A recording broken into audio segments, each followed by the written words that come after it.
감사합니다. 오늘 우리에게 주시는 하나님의 말씀은 구약성경 열왕기하 5장 8절로 14절이 되겠습니다. 성경 568면에 있고요. 성경 글이 작으신 분은 앞에 자막 보시고 함께 한 절씩 교독하도록 하겠습니다. 제가 8절 말씀 먼저 읽습니다. 하나님이 사람 엘리사가 이스라엘 왕이 자기 옷을 찢었다 함을 듣고 왕에게 보내 이르되 왕이 어찌하여 옷을 찢었나이까? 그 사람을 내게로 오게 하소서. 그가 이스라엘 중에 선지자가 있는 줄을 알리이다 하니라. 나만이 이에 벌들과 병거들을 거느리고 이르러 엘리사의 집문에 서니 엘리사가 사자를 그에게 보내 이르되 너는 가서 요단강에 몸을 7번 씻으라. 네 살이 회복되어 깨끗하리라 하는지라. 나만이 노하여 물러가며 이르되 내 생각에는 그가 내게로 나와 서서 그의 하나님 여호와의 이름을 부르고 그의 손을 그 부위에 위에 흔들어 나병을 고칠까 하였도다. 다메섹 강 아바나와 바르바른 이스라엘 모든 강물보다 낫지 아니하냐? 내가 거기서 몸을 씻으면 깨끗하게 되지 아니하려 하고 몸을 돌려 분노하여 떠나니 그의 종들이 나와서 말하되 내 아버지여 선지자가 당신에게 큰 일을 행하라 말하였더라면 행하지 아니하였으리까? 하물며 당신에게 이르기를 씻어 깨끗하게 하라 함이리까 하니 14절은 같이 읽죠. 나만이 이에 내려가서 하나님의 사람의 말대로 요단강에 7번 몸을 잠그니 그의 살이 어린아이 살같이 회복되어 깨끗하게 되었더라. 아멘. 오늘 읽은 본문 말씀을 가지고 그러나를 축복으로 바꾸라. 같이 해볼게요. 그러나를 축복으로 바꾸라. 여러분은 나만 장군 그러면 가장 먼저 떠오르는 생각이 뭐예요? 오늘 처음 들어봐요. 나만. 가장 먼저 떠오르는 생각이 뭐예요? 나병. 이 나만이라는 아람 군대 장관이 문둥병, 나병에 걸렸다가 하나님의 능력으로 치유받는 이야기가 오늘 본문 말씀에 기록되어 있습니다. 자, 이 나만이라는 사람이 어떤 사람인지 열왕기하 5장 1절에 보면 이렇게 소개하고 있어요. 앞에 자막 잘 보세요. 아람 왕의 군대 장관 나만은 그의 주인 앞에 크고 존귀한 자니 이는 여호와께서 전에 그에게 아람을 구원하게 하셨습니다. 그는 큰 용사나 그러나는 제가 이해를 위해서 제가 넣은 거예요. 제가 그러나 그는 뭐라고 얘기해요? 여러분, 왕의 군대 장관은 우리나라로 치면 국방부 장관이에요. 그리고 주인 앞에 크고 존귀한 자, 저 주인은 누굴 얘기해요? 아람 나라의 왕. 이 왕 앞에 이 나만이라는 사람은 크고 존귀한 자. 이게 무슨 뜻이냐면 왕으로 하여금 절대적인 신임을 받고 있는 사람. 그리고 그 밑에 보면 그에게 아람을 구원하게 하셨으니 이 말은 아람이라는 나라가 전쟁의 위기에 처해 있을 때 나라를 구한 사람 누가요? 나만.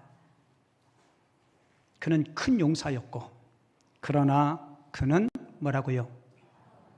여러분 앞에 있는 그 국방부 장관 그리고 왕에게 신뢰받고 신임받는 사람 나라를 구한 영웅 여러분 그거 다 드릴 테니까 문둥병 가질래요? 아무도 가질 사람 없을 거예요. 나만은 물질, 명예, 권세 다 가졌지만 한마디로 이야기하면 조금도 부족함이 없는 성공한 사람이었어요. 그런데 성경은 그는 문둥병이 발병했다라고 이야기해요. 지금은 나병 환자 보기가 쉽지 않죠. 요즘은 치료됐는데 과거에는 나병, 문둥병은 치료가 불가능한 불치병이었습니다. 그리고 문둥병이 발병하면 사람들이 이렇게 생각해요. 이 병은 하나님 앞에 저주받아서 생긴 병이라고. 그리고 가족과 사회에서 격리시킵니다. 같이 살면 전염되기 때문에 그렇게 격리 생활을 해요. 여러분, 나아만은 문둥병이 발병하기 전까지만 해도 그는 너무너무 행복했을 겁니다. 왕의 신임을 받고 지위가 있고 물질이 있고 큰 저택에서 많은 종들을 부리면서 행복한 나날을 살았을 거예요. 근데 그에게 저주스럽고 치료가 불가능한 그 나병이 생깁니다. 그래서 제가 5장 1절에 그러나 그는 나병 환자였더라라고 이야기해요. 여러분, 우리가 인생을 살면서 우리 삶에도 그러나와 같은 어려움이 생길 수 있어요. 어떤 가정은 다복했는데 배우자의 외도 때문에 가정이 뿌리채 흔들릴 때가 있습니다. 잘 나가던 사업장이 하루아침에 부도가 나서 사업에 실패할 때도 있어요. 그리고 건강한 몸이었는데 어느 날 몸에 증상이 있어서 병원에 갔더니 이러이러한 질병이 몸에 있다라는 청천벽력 같은 소리를 들을 때도 있습니다. 내 삶을 송두리째 흔들어버리는 그러나와 같은 아픔이 우리 인생 가운데 엄습해 둘 수 있어요. 여러분, 나만 장군 보십시오. 그가 나병이 발생했을 때 그가 가지고 있던 지위가 뭔들 필요하겠어요. 그 앞에 있는 재산과 재물이, 그 앞에 있는 성공이 아무런 의미가 없어지는 거예요. 여러분, 오늘 설교 제목이 뭐예요? 그러나를 축복으로 바꾸라. 이 나아만은 이 나병, 이 그러나를 축복으로 바꾸는 인생으로 삽니다. 그는 선지자의 말을 듣고 요단강에 가서 몇 번 몸을 담가요? 7번 몸을 씻고 깨끗하게 나음을 입힙니다. 14절 한번 볼까요? 우리 자막 보고 같이 읽을게요. 시작. 나아만이 이에 내려가서 하나님의 사람의 말대로 요단강에 7번을 잠그니 그의 살이 어린아이의 살같이 회복되어 깨끗하게 되었더라. 할렐루야. 여러분, 세상에 가장 값진 게 내 건강이에요. 탈무드에 그런 이야기 있죠. 돈을 잃으면 조금 잃은 것이고, 명예를 잃으면 많이 잃은 것이고, 건강을 잃으면 다 잃은 것이다. 그런데 이 나아만 장군은 선지자를 통해서 문둥병에서 치유함을 받습니다. 여러분, 그 당시에 문둥병에서 치유받는 건요, 기적이에요. 그리고 더 놀라운 것은 그는 이 치유하는 과정들을 통해서 하나님을 경외하는 자가 됩니다. 본문 15절에 보면 문둥병에서 깨끗함을 치유받은 나만 장군이 예물을 가지고 엘리사 앞에 나가서 이렇게 고백해요. 오늘 본문 15절 하반절 볼게요. 제가 읽어드릴게요. 내가 이제 이스라엘 외에는 온 천하에 신이 없는 줄을 아나이다. 여러분, 일국의 장관이면 요즘 말로 이야기하면 가장 명의, 가장 좋은 대학에서 치유받을 수 있어요. 그리고 또 그것도 안 되면 아마 흔히 이야기하는 세상의 미신이나 무슨 굿이나 할 수 있는 모든 방법들을 다 해보았을 겁니다. 근데 그가 나병에서 치유함을 받은 후에 하나님만이 참 신임을 그가 그렇게 고백하잖아요. 여러분, 우리도 인생을 살면서 내 삶에 그러나와 같은 어려움이 없으면 얼마나 좋겠어요. 그죠? 근데 살다 보면 크고 작은 어려움들이 우리에게 봉착해 와요. 자, 이 그러나를 축복으로 바꾸려면 어떻게 나아만이 이 위기를 축복으로 바꿨을까? 오늘 본문을 통해서 몇 가지 한번 생각해 보겠는데요. 그 첫 번째는 말씀을 들어야 합니다. 뭐를 들어야 돼요? 말씀. 여러분, 나아만이 문둥병으로 고통스러운 나날을 보낼 때 자기 집에 있는 작은 계집종으로부터 희소식을 들어요. 오늘 본문 2절, 3절 읽지 않았는데요. 제가 자막으로 소개해 드릴게요. 이거는 세번역 성경으로 여러분들이 이해를 위해서 제가 준비했어요. 시리아가 아람을 이야기해요. 군대를 일으켜 이스라엘 땅에 쳐들어갔을 때에 그곳에 어린 소녀 하나를 잡아온 적이 있었다. 그 소녀는 나만의 아내의 시중을 들고 있었다. 그 소녀가 여주인에게 말하였다. 주인 어른께서, 주인 어른은 누구예요? 그렇죠. 나만 장군께서 사마리아에 있는 한 예언자를 만나보시면 좋겠습니다. 그분이라면 어른의 나병을 고칠 수가 있을 것입니다. 제가 부인의 설명 안 드려도 알겠죠? 포로로 끌려온 그 어린 소녀가 우리 조국 이스라엘에 가면, 사마리아에 가면 선지자 한 분이 계신데 엘리사 선지자를 이야기하는 거예요. 그분을 만나면 이 나병에서 고침받을 수 있을 거라고 이야기해요. 여러분, 아무 희망도 없는 절망 속에 있는 나만과 그의 아내에게는 아주 희소식이에요. 여러분, 그 이야기를 듣고 아람 왕에게 이야기를 합니다. 아람 왕이 그렇게 사랑하는 신하가 질병에 나을 수 있다는 길이 있으니까 왕이 친서를 써줘요. 그리고 아람은 그냥 갈 때 엘리사에게 빈손으로 가지 않고요, 예물을 준비하는데 성경에 보면 은 10달란트, 금 6,000개, 의복 10벌, 이렇게 이야기하면 여러분들은 값어치가 얼마쯤 나가는지 감이 안 오죠? 얼마쯤 될 것 같아요? 우리는 돈으로 얘기해야 와 소리가 나. 그냥 쉽게 얘기해서 금 6,000개, 지금 금 한 돈이 얼마예요? 하기사 우리는 금하고 거리가 멀죠. 40만 원 넘죠? 그죠? 한 돈짜리 예를 들어 6,000개만 가져가지고 이게 적은 돈이 아니에요. 은 10달란트. 그런데 재밌는 건요, 여러분 혹시 금은빵 보셨나요? 은금빵은 없죠. 근데 왜 금은빵은 있는데 은금빵은 없을까? 그런데 성경을 읽어보세요. 성경은 항상 은금을 이야기하지 금은을 이야기하네요. 그죠? 베드로가 성전 비문에 안진뱅이 할 때 뭐라고 얘기해요? 은과 금은 내게 없다라고 이야기하죠. 왠지 알아요? 여러분, 고대에는요, 은 정제술이 없어서 은이 훨씬 더 비쌌대요. 이럴 때는 와 해야 되는데.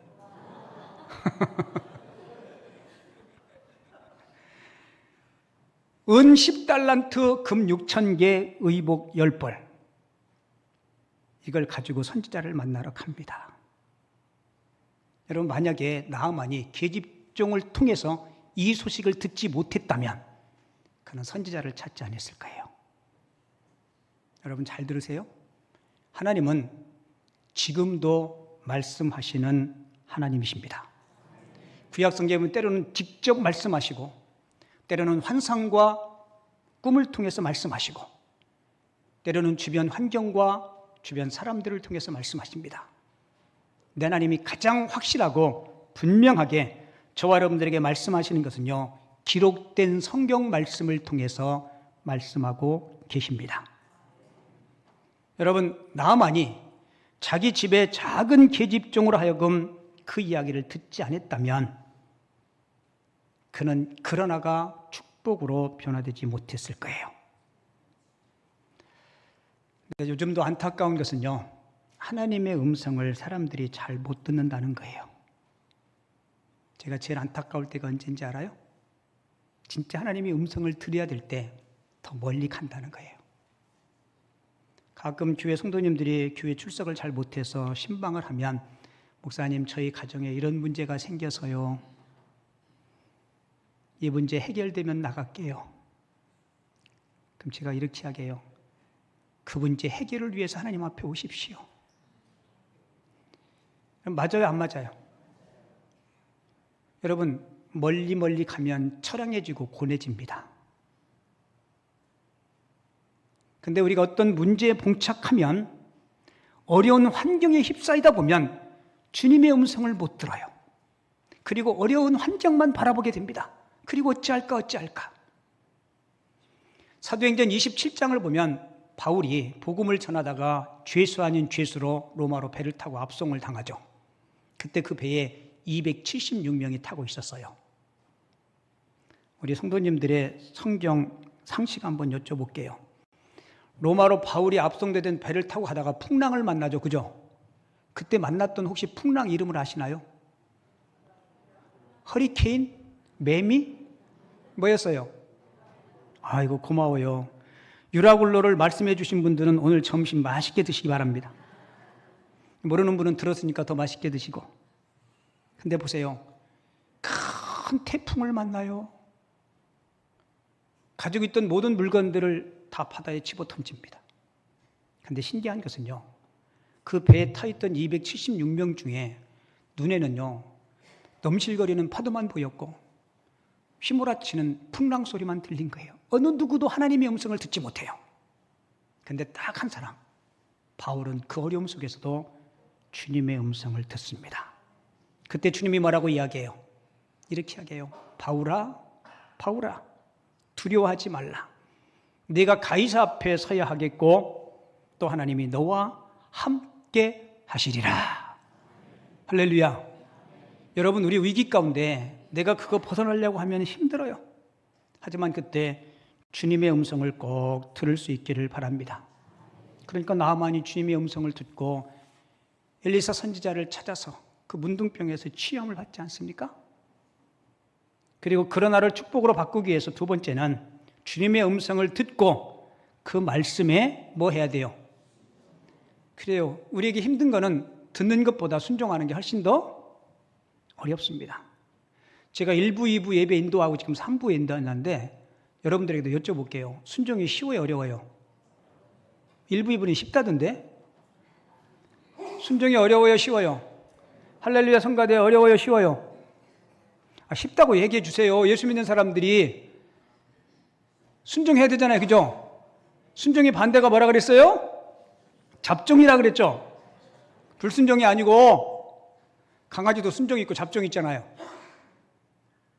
우리 잡종 되지 맙시다. 여러분, 순종이 왜 어려울까요? 순종이 어려운 이유를 이 나만이 사건을 통해서 볼게요.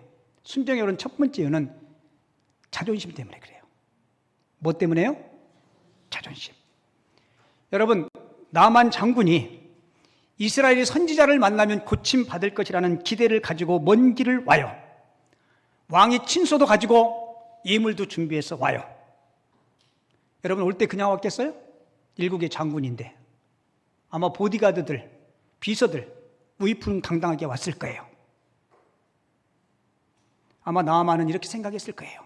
내가 가면 선지자가 맨발로 뛰어나와서 하나님 앞에 두 손 들고 기도하고 그의 환부에 손을 대고 안수기도 해줄 거다.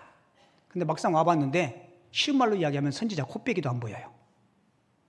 근데 선지자가 자기 집에 심부름하는 사람을 통해서 나아만에게 이렇게 말을 전달하라 그래요. 오늘 10절 한번 볼게요. 엘리사가 사자를 그에게 보내 이르되 너는 가서 뭐라고 얘기해요?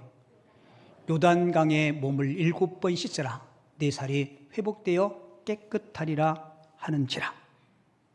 한마디로 이야기하면 문전박대 당합니다. 나아만이 선지자의 이야기를 사환을 통해서 듣고 어떻게 반응하는지 11절에 보면 이렇게 소개해요. 나아만이 뭐 했다 그래요?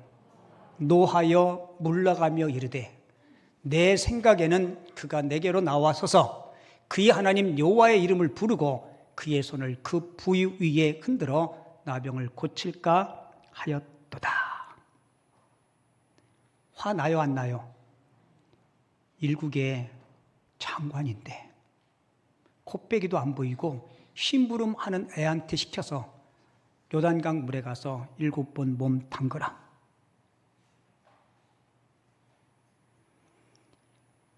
여러분, 우리가 주님의 말씀에 순종이 잘 안 되는 이유는요, 주님의 말씀보다 내 자존심이 앞서기 때문에 그래요.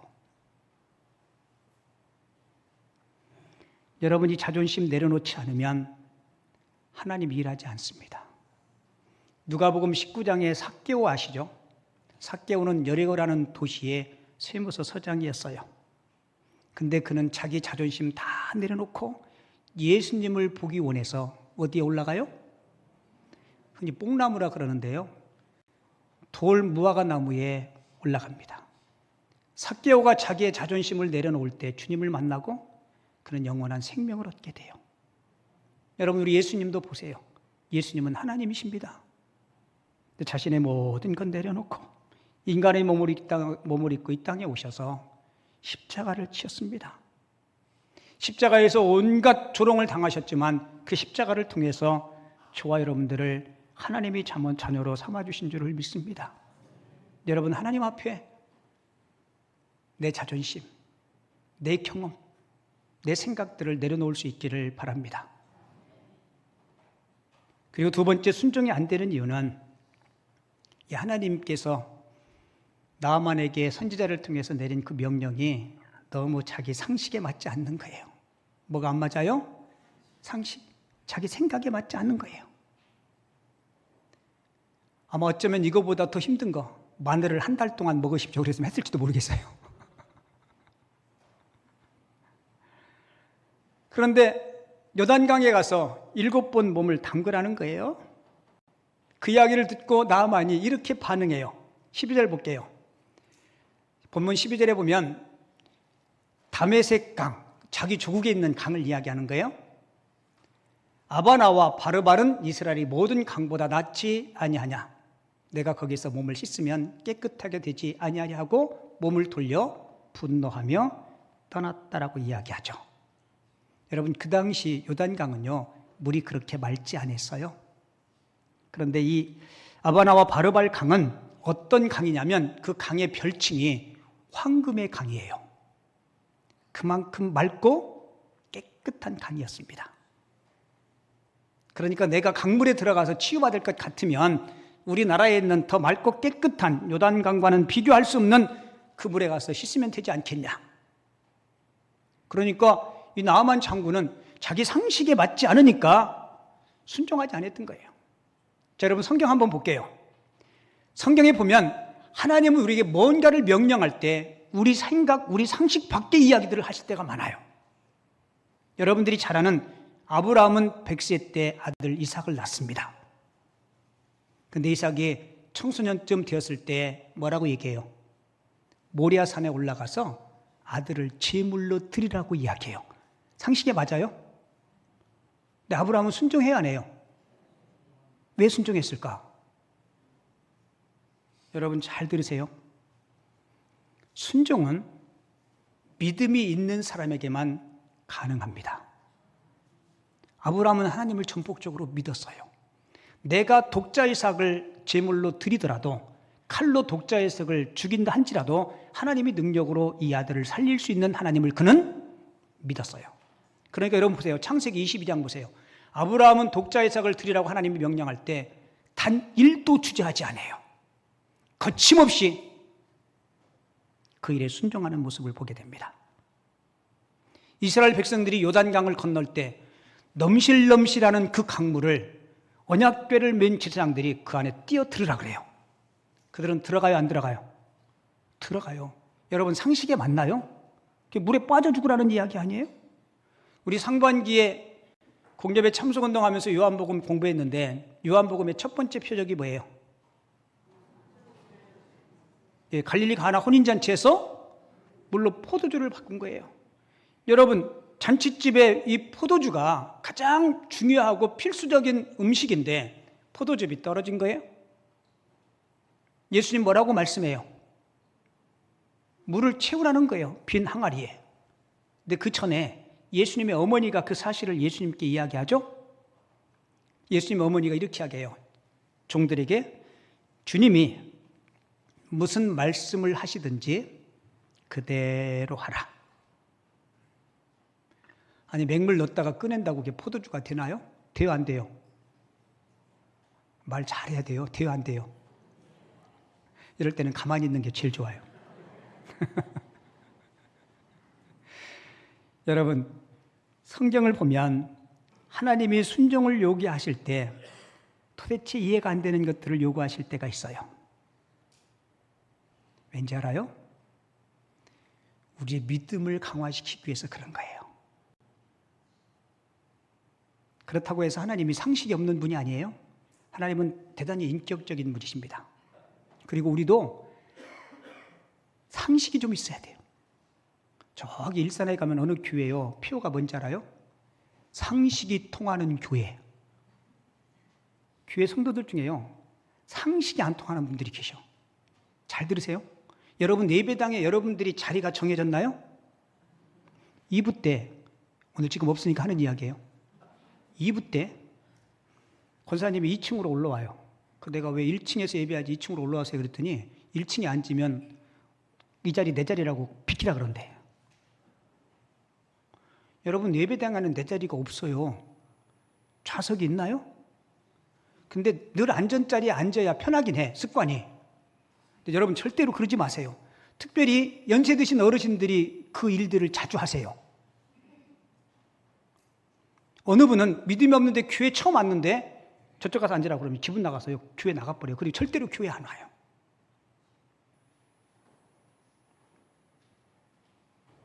그게 뭐예요? 상식 이하의 행동이에요. 성도는 그러면 안 돼요. 비록 내가 늘 앉던 자리 편한데 누가 앉아 있더라도 여러분 조용히 다른 자리에 와서 앉으셔야 돼요. 그래도 감사한 것은요, 이 자리는 탐내는 분이 없어서 얼마나 감사한지 몰라. 저리 가시라고 내가 설교하겠다 이런 분 없어요. 내가 감사해요. 여러분, 주님은 뭔가를 명령하실 때 우리의 행복과 우리의 유익을 위해서 말씀하시는 주님이심을 꼭 기억하시고 그 말씀편에 설 수 있는 저와 여러분들 되시기를 바랍니다. 오늘 설교 제목이 그러나가 축복이 되라였어요. 그죠? 자, 이런 우여곡절 끝에 나아만은 순종해야하네요. 순종합니다. 오늘 본문 5장 14절 한번 다시 볼게요. 본문 5장 14절에 보면 나아만이 이에 내려가서, 여기서 이에라는 말 있죠. 이 말은 지금까지 여러 우여곡절이 있었어요. 이에 내려가서 하나님의 사람의 말대로 요단강에서 7번을 잠그니 그 살이 어린아이 살같이 회복되어 깨끗하게 되었더라. 자, 저 14절에서 가장 중요한 단어가 뭐 같아요? 예, 하나님의 사람의 말대로. 여러분, 저 말씀이 빠지면 회복되어 깨끗하게 되었더라, 이 결과는 있을 수가 없어요. 나만은 드디어 자기 자존심을 내려놓고 자기 상식을 내려놓고 하나님께서 선지자를 통해서 하신 그 말씀, 요단강에서 7번을 몸을 담급니다. 그 결과 어떻게 돼요? 깨끗하게 되었죠. 여러분, 왜 7번 담그라 그랬을까? 3번도 아니고 우리는 3세판 좋아하죠. 그죠? 가위바위보 해서 한 번 치면 뭐라고 얘기해요? 3세판 해야 된다고. 우리 동양인들은 3세판을 좋아하는 이유가요, 천지인, 그래서 3세판을 많이 이야기해요. 근데 왜 우리 하나님은 7번을 말씀하실까? 여러분, 성경에서 7이라는 숫자가 많이 나오죠. 7의 숫자가 무슨 의미예요? 이 완전수. 여리고성을 돌 때 마지막 7일 때 7번 돌라 그러죠. 자, 보세요.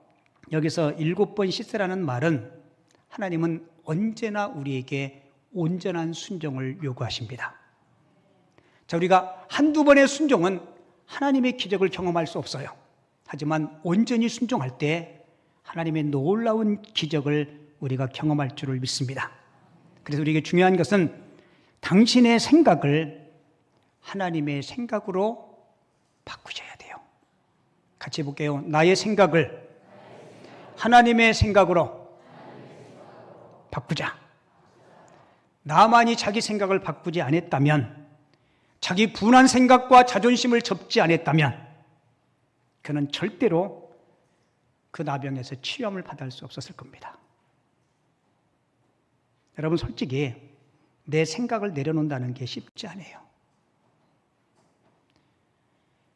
제가 교회 개척하고 20년 동안 여러분들을 섬기고 계신데요, 사람은 참 안 바뀌어요. 징글맞게 안 바뀌어요. 왜 그렇게 안 바뀔까 제가 연구해 봤는데, 사람은 철들면 죽기 때문에 안 바뀌는 것 같아요. 근데 제가 하나 깨달은 게 있어요. 저는 여러분들을 변화시킬 수 있는 재주와 능력이 없습니다. 하지만 하나님의 말씀이, 성령이 우리 가운데 임하면 우리가 변화될 줄을 믿습니다. 그래서 이런 이야기 제가 자주 했죠. 내가 인격적으로 예수를 만나고 변화되지 않으면 그것은 기적이다. 맞아요. 내 안에 예수가 충만하면 우리는 성숙한 하나님의 사람으로 변화될 줄을 믿습니다. 여러분의 삶 속에 변화가 필요하십니까? 여러분의 삶의 기적과 하나님의 축복이 필요하십니까?